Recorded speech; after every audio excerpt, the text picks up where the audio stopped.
just like that, another week has gone by. And the benefit of doing a show on Friday is Friday happens every week.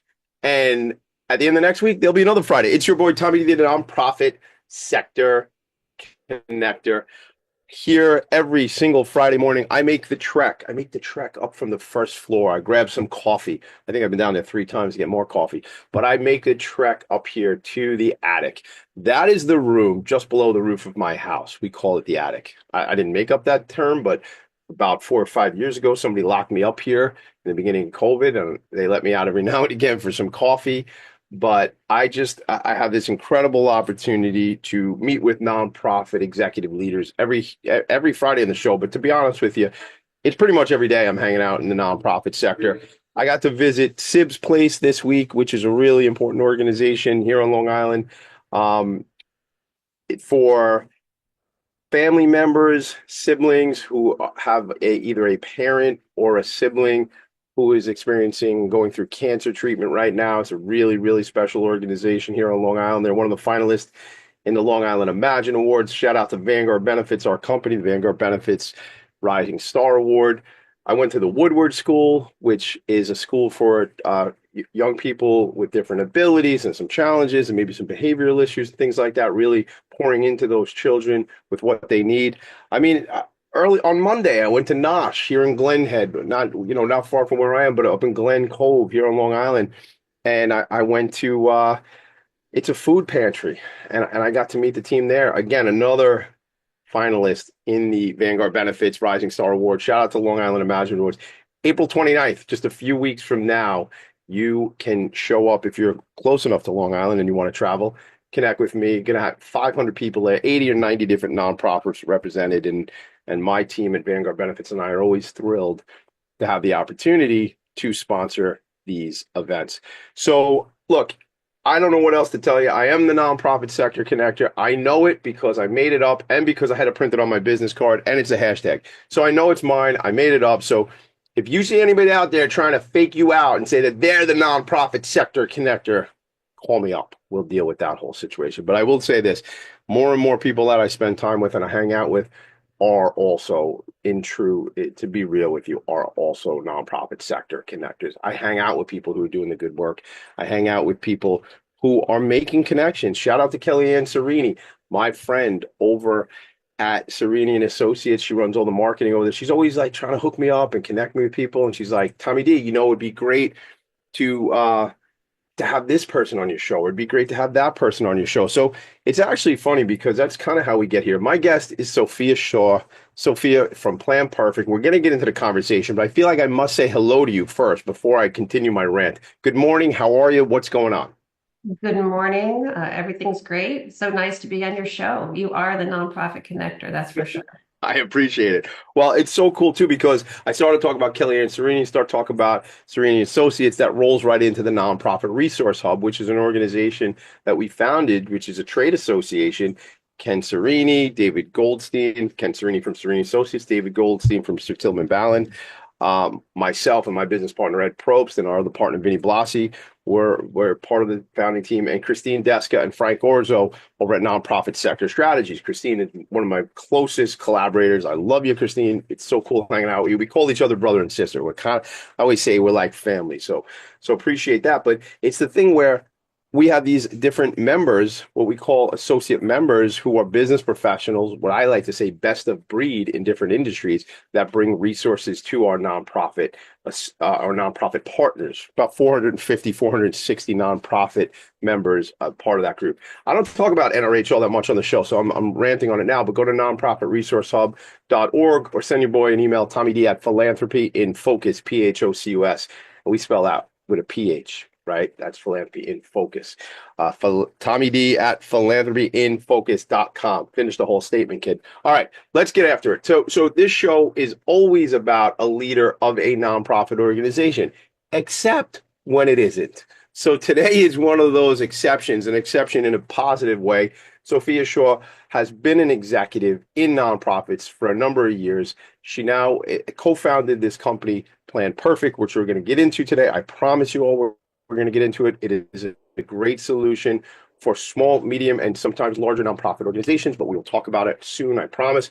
But I always feel until we tell the story, until we set the context, the rest doesn't make sense. So let's get into it. Sophia, I have notes. I mean, certified paratriathlon, open water, and excuse me, certified paratriathlon and open water swimming coach, mental health hotline volunteer, hashtag ending the stigma, gang. You know it. Hashtag ending the stigma together. So we're going to get into, hopefully, we talk about some of the mental health stuff that's going on out there. Decades of experience as a CEO, trustee, board member, board president, donor, et cetera, et cetera. You've done the work in the space. And I only et cetera it because I want you to tell the story, not me to tell your story. So really, we've talked about this, you and I, earlier this week. And I want to know how you got to where you are. I always know there's, I was never, I'll tell you a funny story. I will attempt to tell several of those this morning, but this particular one, I used to buy comic books and put them in a plastic thing and close them. And I've never opened them. I've never read a comic book in my life, right? So I don't want to say I used to like read comic books, but I used to collect comic books. And I'm aware of all that Marvel movies and the stuff that comes out, right?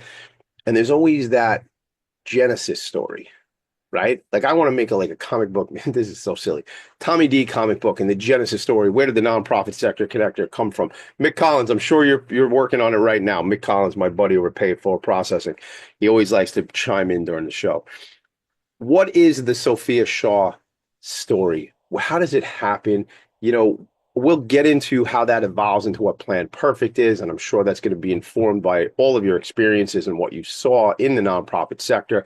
But an art history major, University of Chicago, MBA in finance from the Kellogg School of Management, at Northwestern. How did you get there? Sophia, please take it away. This is about you, not me. Right. Well, I first want to start by thanking you for having me on the show and also thanking the Nonprofit Resource Hub for welcoming my co-founder of PlanPerfect, Adam Wolford, and I to your group. We felt the group is really wonderful. And when we found it online, we thought, wow, we would love to be part of it. So thanks everybody for having us and embracing us, even though we're not from New York and Long Island, but my son's at NYU, so maybe I'm honorary for that. You know what? I think you and I plan we might run into each other later this spring, I think. I hope So so. And I don't think I'm quite ready to root for the Mets, but I do, I do have friends now who do. well, now you have two friends. You told me a friend went down to Houston. We were talking the other day for the other opening day, like the road opening day. But I want to say, I'm going to Google something real quick, right live on the show. We're just going to Google stuff. Yeah, shout out to Google. They don't sponsor the show, but you probably all have heard of it before. I wonder when the Cubbies are going to be at Citi Field is what I'm Googling. Right, that would be fun. Yeah, so I got it right here, super quick. Gang, tell me, you're doing a show. Yeah, I know, but we're networking too.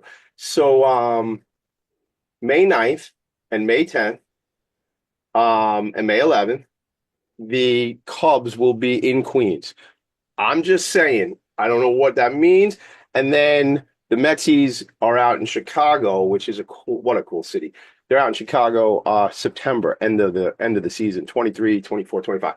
I don't know. You and I will text later. We'll figure this out. Okay. Maybe you'll be on Strong Island or in that other island, Manhattan, visiting with your son in the spring. Anyway, let's get into it. Let's get into it. Okay. So, with LinkedIn and Google, we all know each other's stories now. It's so easy. So when we were just having a quick chat before this call, you said something last night that really moved me. You mentioned this hero story. Yeah. Was that in the comic Yes, book? we talked about it yesterday. That's right. Yeah. We did. And so as I was thinking about coming on the show today, I thought, well, why don't we just sort of throw away some of the rules of the bio? I also felt in listening to your show and getting to know you a little bit, that you're really so present and invested in not only philanthropy, but making the world a better place and bringing people together. So I thought I might just start with the hero story in a different way, in that I feel like maybe some of the people in their mid-50s on the line will recognize this, but our Gen X, we really grew up in much more of a latchkey world. Our parents were in many cases both working, or there was sort of a freedom revolution of our moms. And I think what the result was is a lot of us were really left alone a lot of. And so I feel like my origin story or my hero story starts off with spending a tremendous amount of time alone as a child. Not lonely. I mean, I can entertain myself forever, but alone.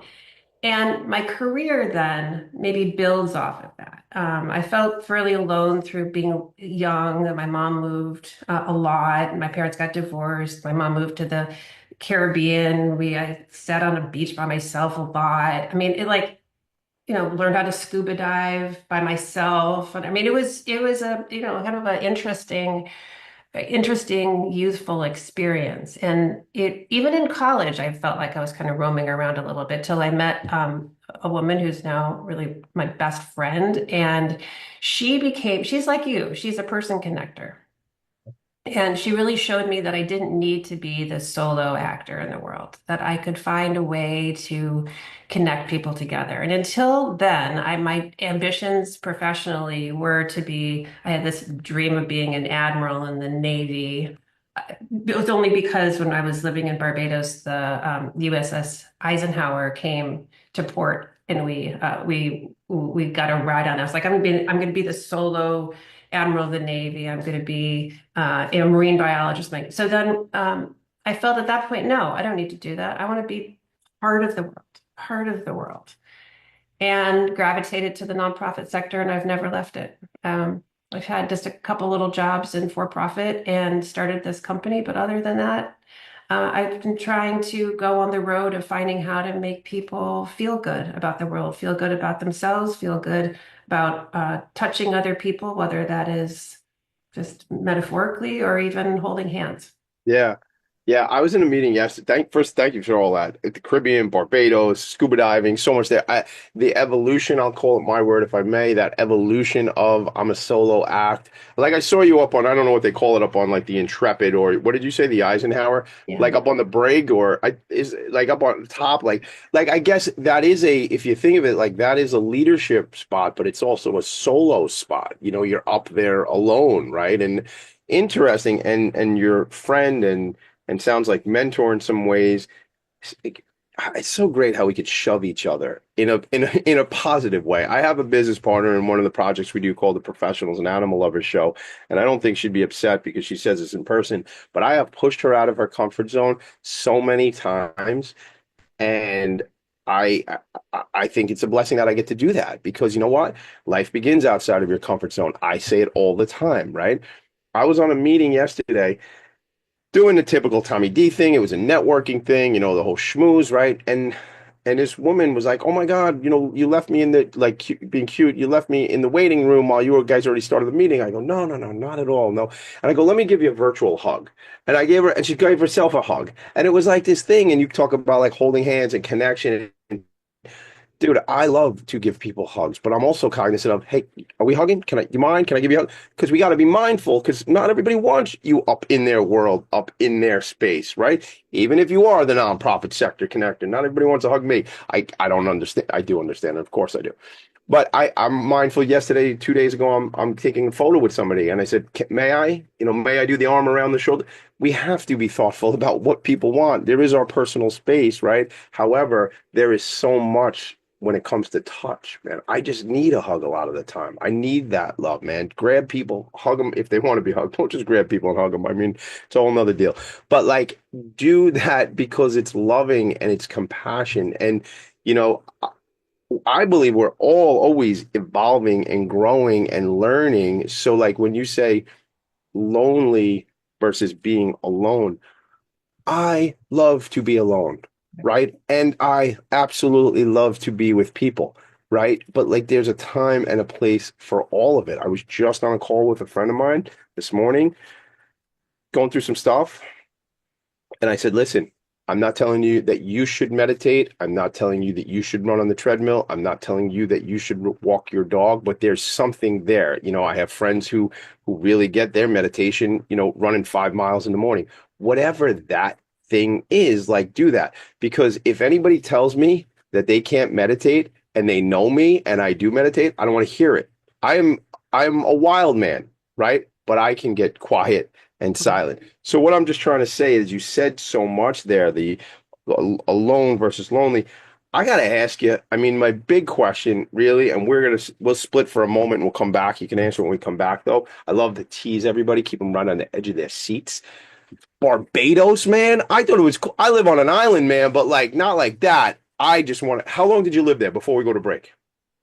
My mother lived there, so about 4 years. So, okay, so you weren't living there for the whole 4 years? No, I was in boarding school, Okay, you got it. All right. So, but which was a wonderful experience, but that's a whole nother story too. So we that's got, a whole other story. But yeah, yeah. we're gonna talk Barbados. We're talk boarding school. I've never gone scuba diving before. There's a story. My grandparents used to have this house out here on Long Island. They had a built-in pool, and my dad's cousins came by one time with scuba gear, and they scuba dove in the pool. That's the whole story, everybody. I had nothing else for that story for you, but that's what I know of scuba diving. That's how much scuba diving I know.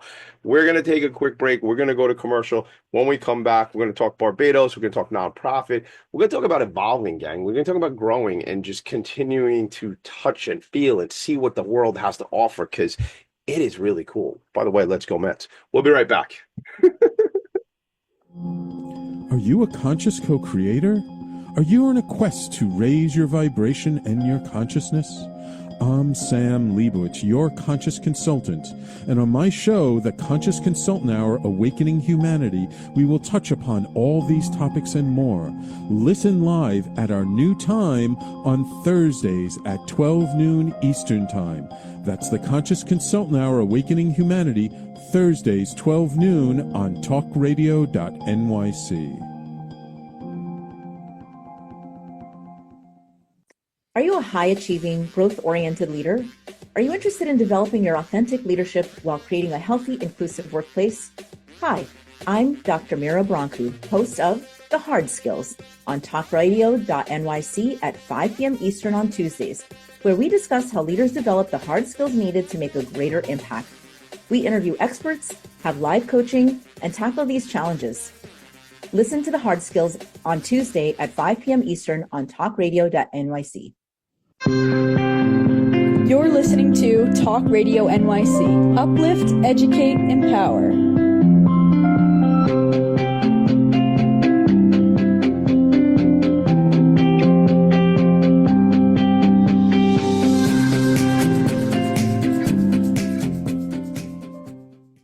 Nonprofits need connections to move in good directions.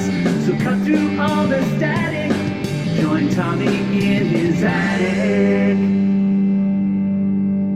mean, we're talking about baseball, talking about Barbados, we're talking about evolution. I hear on the commercials, Sam Leibowitz, the conscious consultant, right?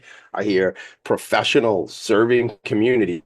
That's what we do here on talkradio.nyc. There's just so much going on, man.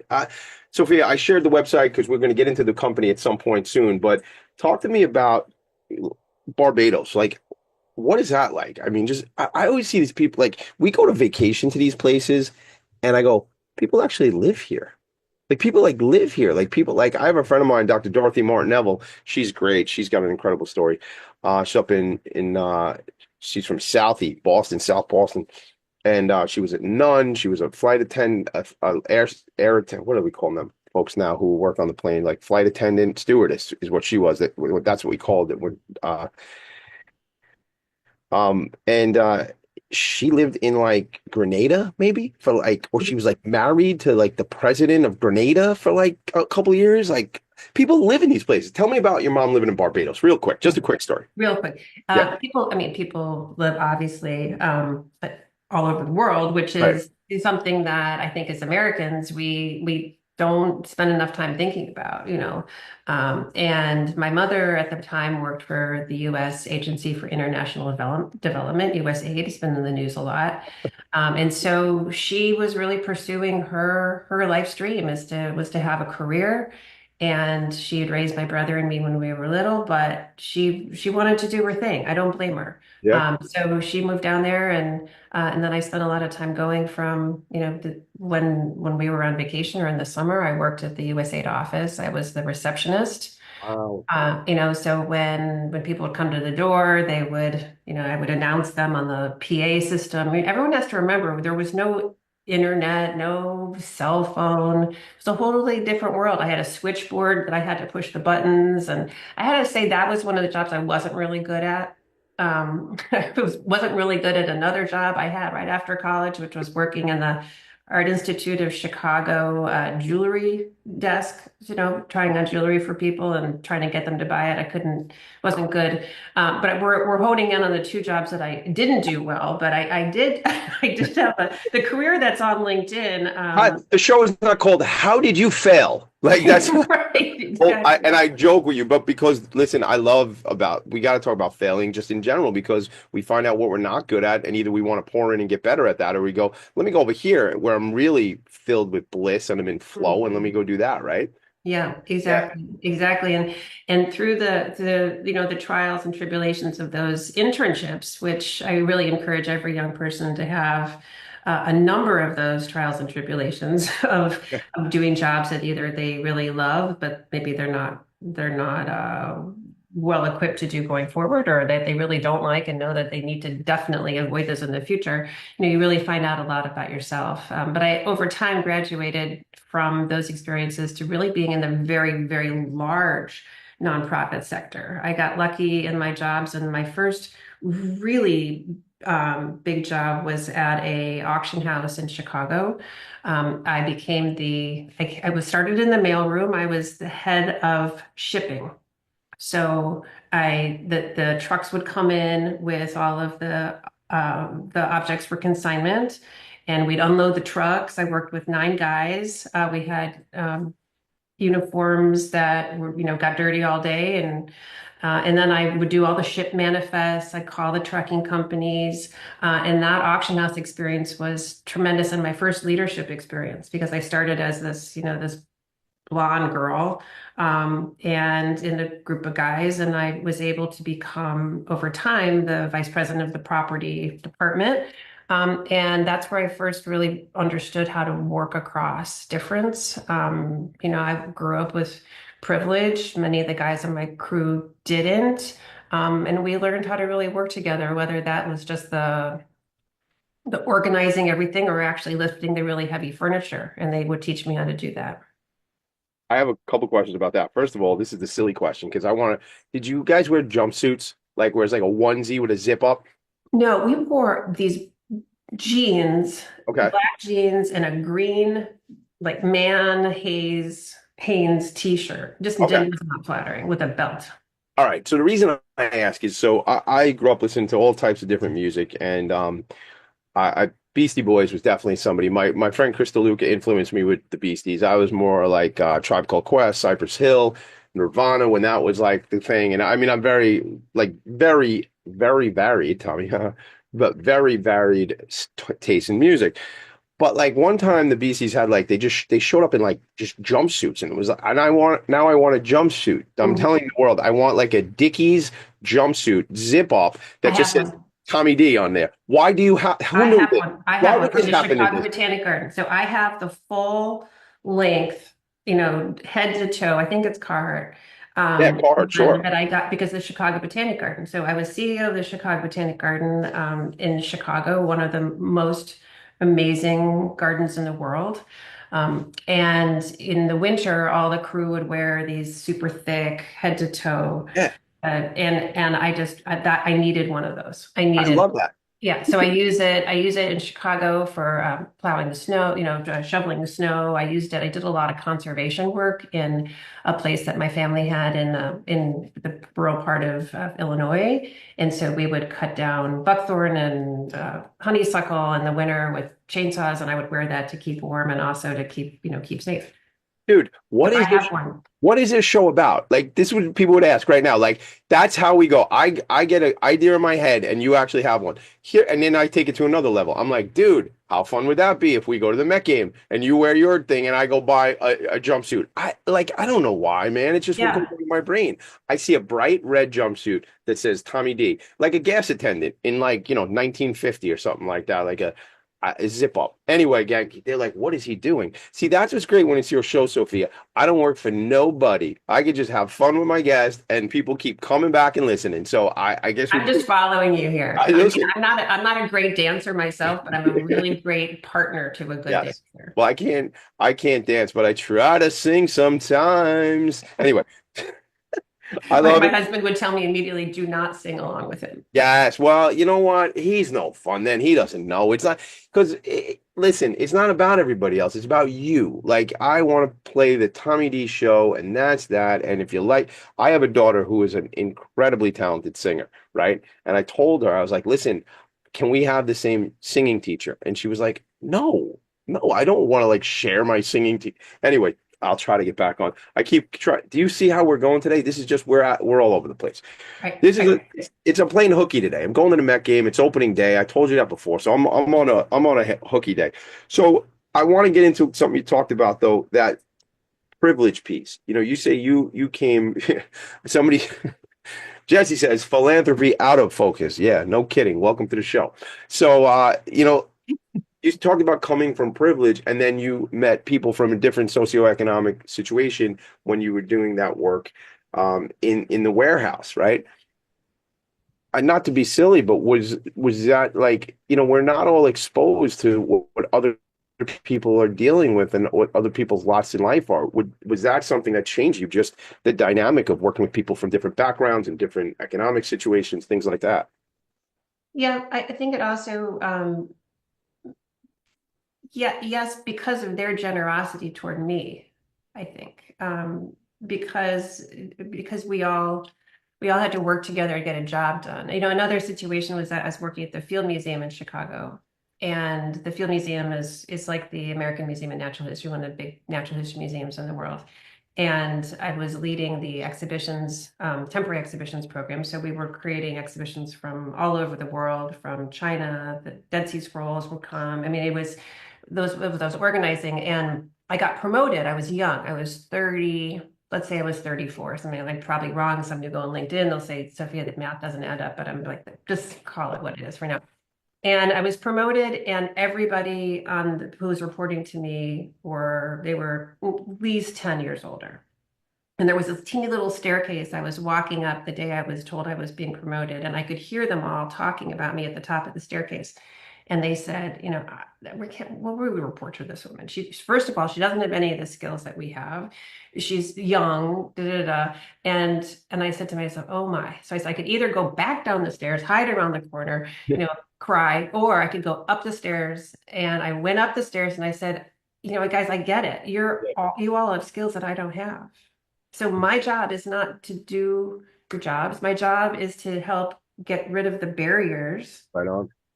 For you to do your job. And if you could just put your faith in me for a bit to see if I can do that for you, we're going to be good. And it worked out well. And those are some of the, the happiest memories I have at work. What leadership there, just like leaning in and first of all, going up the stairs instead of doing the other. That right there is great. There's that whole piece of visual going up the stairs, because many of us would have walked away and cried and like perseverated on that for a week, right? But you went after it as a leader, and you said, I'm here to reduce friction. I'm here to support you, reduce friction so you can do what you got to do, and give me a shot, right? And I assume they did give you a chance, and then you excelled, and it sounds like it was a great team. That's, when we talk about this show, there's so many tidbits on this program that people pull from, best practices, top tips, things like that people can utilize in their world. It doesn't matter if you're, 10 years old, as one of my children is, and playing 3 different sports, that you can learn from this program. And it doesn't matter if you're 80 years old. And I was at a Rotary Club dinner last night, and the man who sat across from me was 81 years old. And I said, shame on me. I said, are you retired? He goes, no. He's 81 years old, and he's running an organization. And I go, of course you are. Yeah, of course. That makes sense, right? But we can all continue to learn from each other.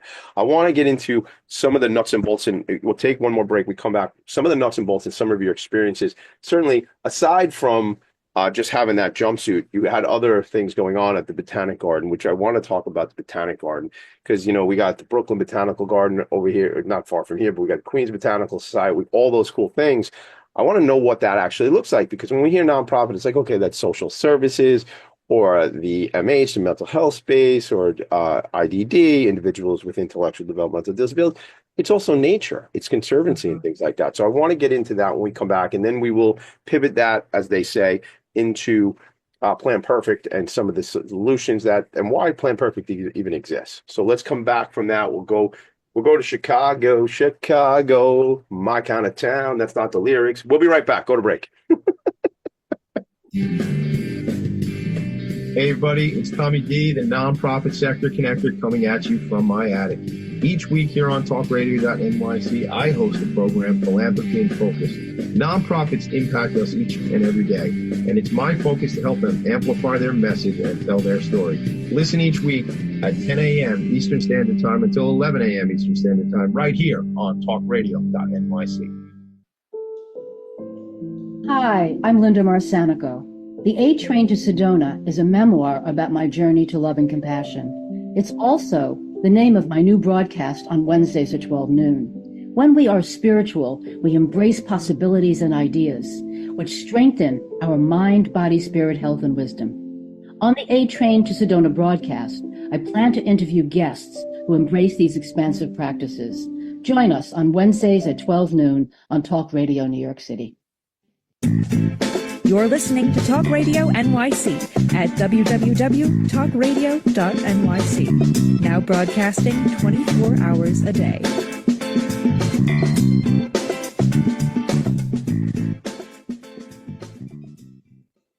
Nonprofits need connections to move in good directions. So cut through all the static. Join Tommy in his attic. All right, let's go. Let's go to Chicago. So one weekend, my cousin was living out there. He was living on a place called School Street in Wrigleyville, and we went out there to visit him.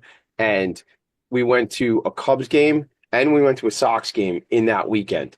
And it was like, wow, these are different places. Yeah. And this is my drinking days, so I don't remember all the tidbits and details because, gang, as you may know, hashtag ending the stigma together, whatever that stigma might be, not just mental health. But 14 years I haven't had a drink. I think everybody needs to walk their own journey, do their thing. But I encourage you, if that's your thing and you need to stop doing that because it ain't good for you, then don't do it anymore. That's all. That was easy. That's the pitch. So I want to hear about Chicago. Let's hear about the Botanical Garden, that whole story. Let's talk about conservation too. Great. Chicago is just the greatest city. And one of the things that makes me the saddest, actually, the news world today is how the news has taken this real big pot shot at Chicago and really highlighted the bad things that happen there, which are happening everywhere. So, and they always have. So Chicago's a great city.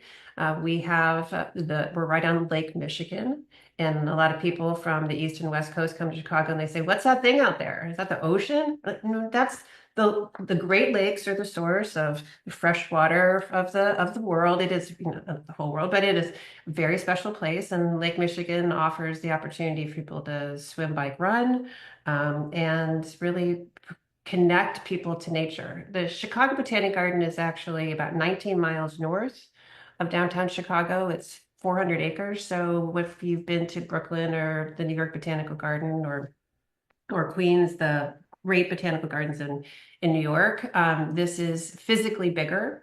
It's about the size and the scope of the New York one and the Bronx because of it has science, education, community programs, and this incredible visitor experience that welcomes over 1 million people a year. It's funny, I haven't been in the shoes to talk about it for a while because I haven't been CEO for 10 years, but it's a great place to talk about conservation and connection to the world. I've been intrigued by listening to the ads here on your call about connection with spirit and a botanic garden, or whether it's just a big place like that, or whether it's a flower on your windowsill, is tremendously grounding. And the connections that we can make with the land, with ourselves, and with other people in nature I feel they're second to none.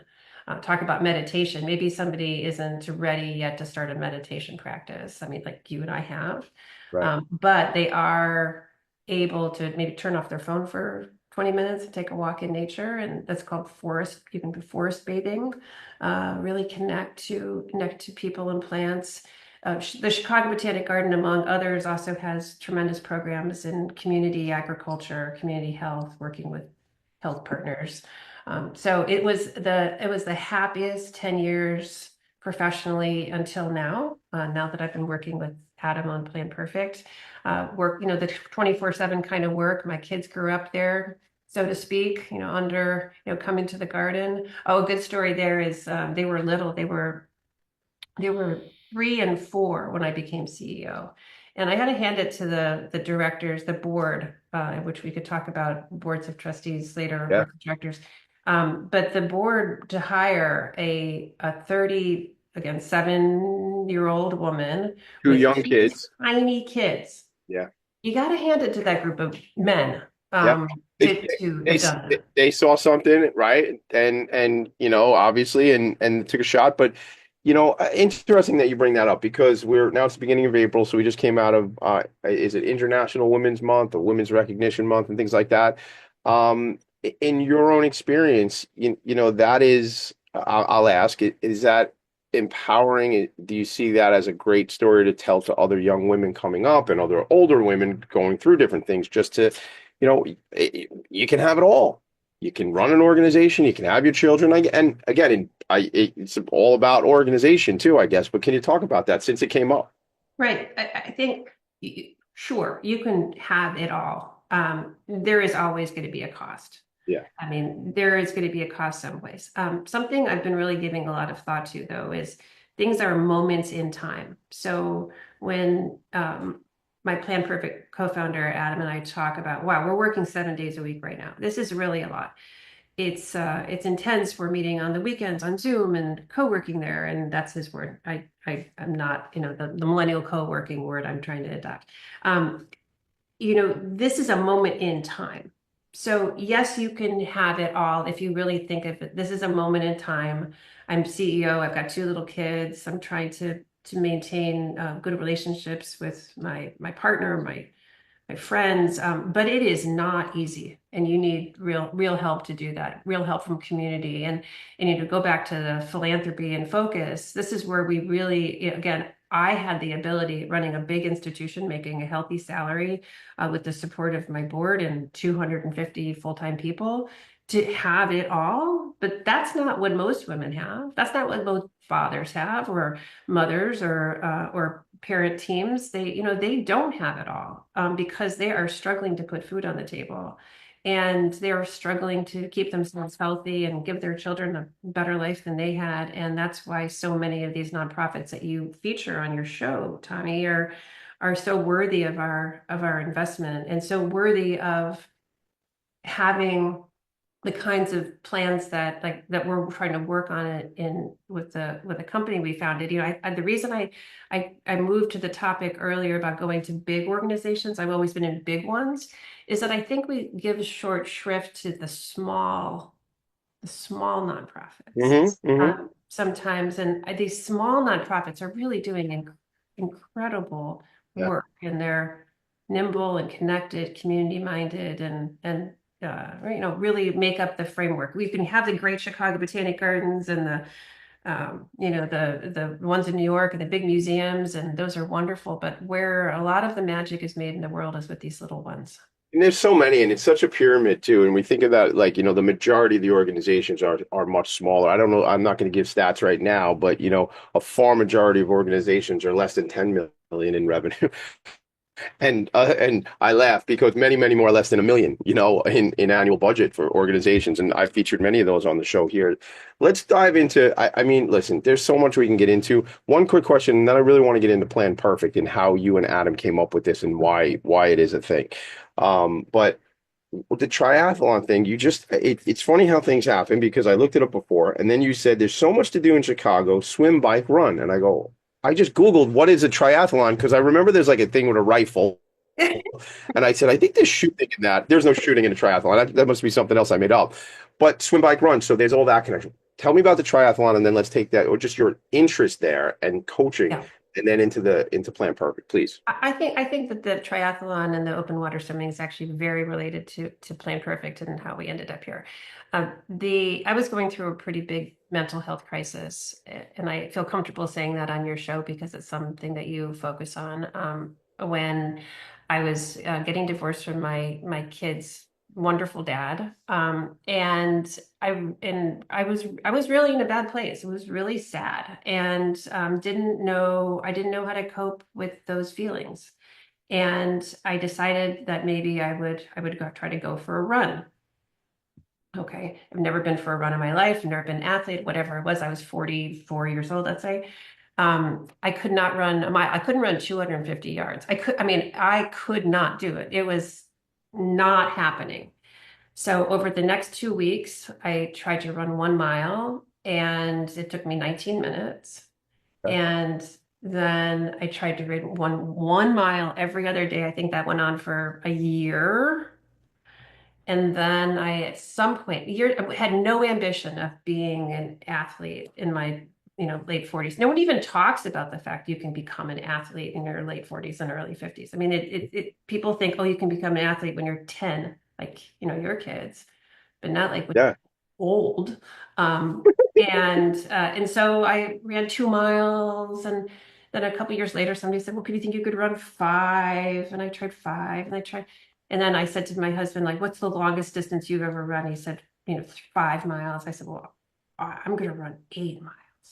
And I run 8, and then somebody said you could run a half marathon. Anyway, you get the picture. And now I've run 5 marathons, which has been fun. But the triathlon part, it's about the water. So the part of every triathlon that people freak out about because it's swim and then bike and then run is this open water part. Mm, You're going into open water. It's not like swimming in a pool. right. And so in getting into that cold water, I felt this just rebirth, this intense overcoming of so many of the sad things. And I did it for a bit myself, but then I had no real ambition to becoming a triathlete. And then I was at Kellogg and trying to think about my next step and trying to fuse together. This was during COVID. So remember, let's not all forget that COVID was a huge mental health disaster. And I was talking to somebody and said, well, what do you about trying some work with adaptive sports? And I hooked up with this incredible organization called Dare to Try, which is the country's largest adaptive sports organization working with para athletes in triathlon. And it changed my life. And I work in the clinics and work with people doing all sorts of sports, but mostly swimming. And then I became involved with a great New York organization called Achilles International. And Achilles, you can see, I'm sure if you go anywhere in New York City, you see the So, bright yellow. yeah, I think I have a very good friend over at the Queens Center for Progress, QCP, which is I'm pretty sure my friend Wendy Pfaff Gennaro does some work with Achilles. They are one of the CP organizations. Historically we're the cerebral palsy organizations here on Long Island. We have CP Nassau and UCP of Long Island, et cetera, et cetera. But I just pulled up the website for Dare to Try. So it's DARE2 number 2 TRI as in triathlon.org. There's so much here. We're gonna have you back because I got a million other questions about this. So I'll threaten you with a good time. You come back if you want to. I wanted to ask you more about that, but what a blessing. The thing that would scare me would be the swimming too, because look, if I'm running, I can stop and sit down. If I'm biking, I can stop and put the bike down. If I'm swimming, I can't freaking stop, man, because then you don't breathe anymore when you go under the water. That doesn't work. That's the one. I think it's a good on them. Whoever came up with this, they do that first. Is it always the swimming is always first in these things? For the vast majority of them. And you can stop. This is the key. This is the key. You can stop by going in what I call the starfish position. You lie on your back, like in a starfish. Yeah. And you just breathe. And you can just try this in your pool, whatever. It's very helpful for anybody who's overcoming any kind of anxiety or depression. It's just you can trust yourself. You can do it. Some people sink if they're too lean or whatever. You could just put something around your belt, a belt or something you can stand up. But yeah, it's really good for you. But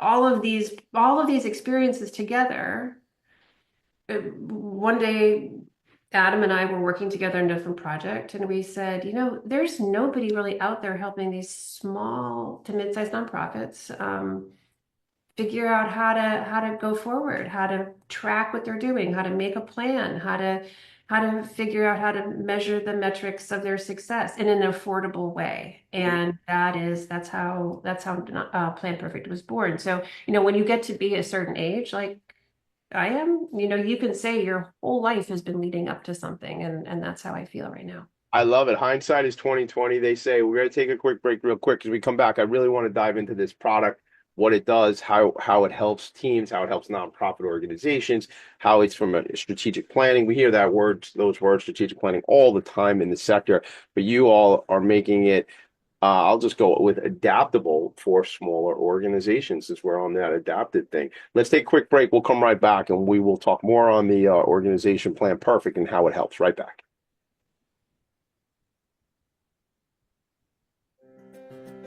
Were you an essential worker during the pandemic? If you needed to learn stages of epilepsy, did you depend on advocates? Did you use new innovations to cope with mental and neurological issues? Maintaining high quality of life and keeping good mental health are what we all strive for. I'm Frank R. Harrison, host of Frank About Health, and each week top healthcare influencers, professionals, and innovators answer these questions and more. Stay tuned on Thursdays at 5 p.m. on talkradio.nyc, and I will continue to be frank about health with all of you. Are you a conscious co-creator? Are you on a quest to raise your vibration and your consciousness? I'm Sam Leibowitz, your conscious consultant, and on my show, The Conscious Consultant Hour, Awakening Humanity, we will touch upon all these topics and more. Listen live at our new time on Thursdays at 12 noon Eastern Time. That's The Conscious Consultant Hour, Awakening Humanity, Thursdays 12 noon on talkradio.nyc.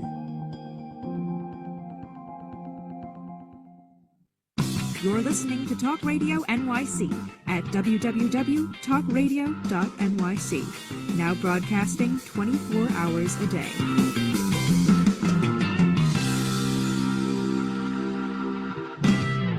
Nonprofits need connections to move in good directions. So cut through all the static. Join Tommy in his attic.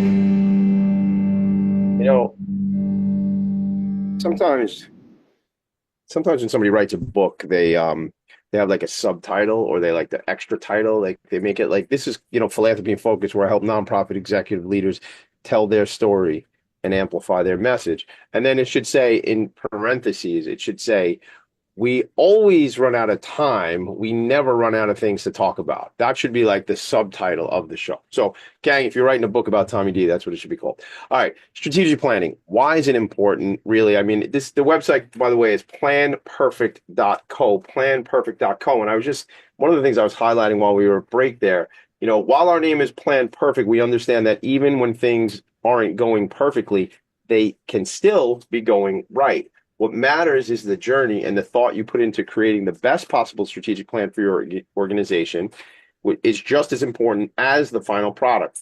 So when perfection may not exist, PlanPerfect gets you close. I like this. So who is this for and what is it? It is for small to mid-sized nonprofits who are trying to do good work in the world. So that is, that's a broad net. We're saying the website about $10 million and under, but it can really work for any organization that has a pretty clear focus or has a clear understanding of where they want to go and what they want to do. We really empower nonprofits to plan for the future, and also, and this is really important right now, adapt to change. Because if you just have a plan that you did because somebody told you had to do, and then it was a horrible process and it took too long and it was too expensive and you weren't tracking it, it's not leading you toward the future, and nor is it adaptable and agile when circumstances change, when COVID happens, when there are tremendous cuts in the sector. So our working theory and what we are manifesting in the software of PlanPerfect is that strategic planning should not be painful. It actually should be empowering and fun. That strategic plans should be used as living documents, not just presented and put in some cloud folder that nobody can ever find because they get, panic attack looking through their files because they're not organized, and then somebody leaves and the system crashes. Like, that's not helpful to anybody.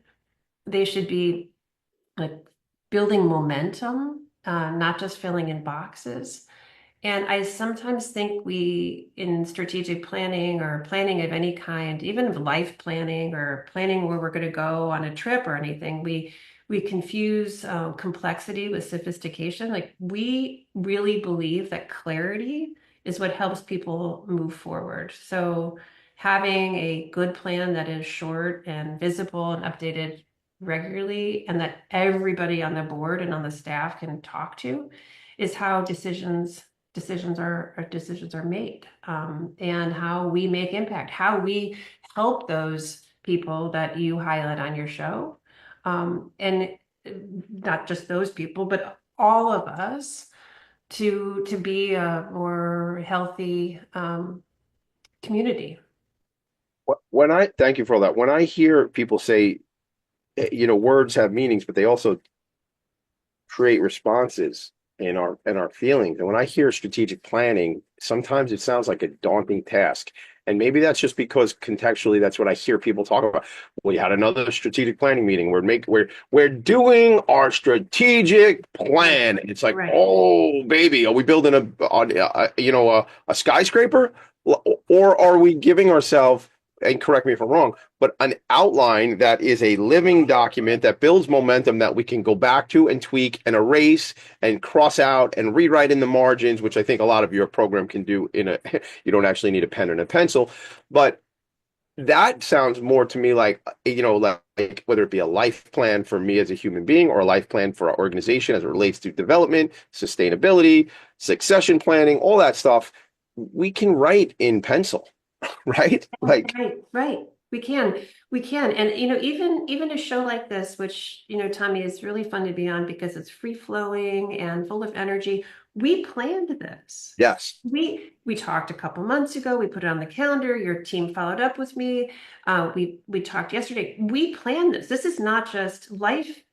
There is a tremendous amount of spontaneity to life, thank goodness, but you have to have some kind of plan in place. So our software helps you create that plan. You create an account with us, and you can do a whole interview, a survey function of the people, your constituents, your stakeholders, your board, your people you serve. You can get to hear what they think through a really beautiful interactive tool, doing interviews, surveys. There's an AI component to that. Then you can create your plan. So the large language model is something that is enclosed to our software that I help program with Adam. So it's all of the information that I learned over the course of the years. I led the big nonprofit program at Kellogg Business School. It allows you to review the plan, and allows you to share it on your website, and allows you to track it. So it's a light project management tool. You can send it to your board in advance. We're trying to be there for the nonprofit leader and their board, in the same way as you're here for the nonprofit sector, or I'm there in the water when somebody needs to starfish. Hearing a lot about that from what you're saying. I don't know if my dog's voice is coming across. Do you hear Cheeto in the background? Is he going bananas? Okay, so it's like when the elephant's in the room, you got to call it out. When the Cheeto's in the attic, you got to call it out because I'm hearing him. I didn't know if everybody else was. So thanks, Cheeto. But I think what I'm hearing from you is coaching, support, right? You say in the water, you say what we do on the show, propping up, supporting, helping stand up these organizations. I want to get to this quick piece about the board and how involved the board members are in this process generally and with PlanPerfect. Right. The board should absolutely be part of the process, as one of the key fundamental responsibilities of any board is to help guide the strategic plan. I mean, the executive director is leading to implement it, but the board has to be on the same page, or else you can't get any support around it or fulfill the goals of the organization. And one of the board's ultimate responsibilities, in addition to providing financial oversight and protecting the assets, the fiduciary roles of the board, is to make sure that a strategic plan is in place and that the leader, the paid leader, is executing on that plan together with their staff. So have you seen many of the organizations that, and we're going to run out of time, but many of the organizations that you engage with early on, the smaller ones, had they not had any strategic plan in place? Some of them have had no plan. So actually, I met a young man from Prairie Land Adaptive at a paratriathlon clinic last summer, and we started chatting, and he was our first customer, and he went from zero to a real program. And then we have other people who come in with a plan. They know where they're going, but they want to use PlanPerfect for tracking. So looking at their metrics and impact going forward. So it could really serve at different levels. It could be an organization that understands strategic planning. Maybe they have an outside consultant, or and they want to use the product. We didn't really go through the nuts and bolts of the products. If somebody wants that, do they go to planperfect.co? Do they reach out to you or Adam? What's the best way to connect? Yes, and go to the website. There are links there to schedule demos with us. We'd love to have demos all day, share with you what we have, and we're also happy to give a 10% discount on the pretty affordable prices as it is now to anybody who mentions hearing our talk on your show today. Oh my God, it's like hashtag Tommy D and you get a discount, gang. Yeah. I love that. I love it. Well, listen, I'm so jazzed that you're my friend now. I mean, the nonprofit resource hub brought us together, but I have pages of notes. I take notes while I host the show. Yes, gang, take notes. It's how I remember stuff. But even if I don't read them, by the actual act, I was trying to teach my son this the other day, act of taking them, it puts them in, I don't know what it's called, but it puts them inside of my brain. We'll look it up later. We'll Google it. But the thing about it is I've taken so much notes because I feel very connected to you in so many different ways. We've had so many cool parts and tangents in this conversation. And I believe if I say life begins outside your comfort zone, I believe my life begins inside of the tangent zone, similar to the Twilight Zone, but it's called the tangent zone. Hey, Tommy D, let's make another show. We'll call it that. Sophia Shaw, thank you for being here. Thanks for all you're doing in the world. Thank you. Shout out to Adam. Shout out to the whole team at the Nonprofit Resource Hub, Allison LaFrelita, our executive director, Kellyanne Serini, and thank you. And, my team always does good on opening day. So let's go Metsies. Let's have a great 2025. Who knows? Later in the season, we might see the Chicago Cubs and the Mets playing some baseball together. I would love that. Yeah. Everybody, make it a great day. Sophia, thanks for being here. I'll see you guys next week. Nonprofits need connections to move in good directions. So cut through all the static. Join Tommy in his attic.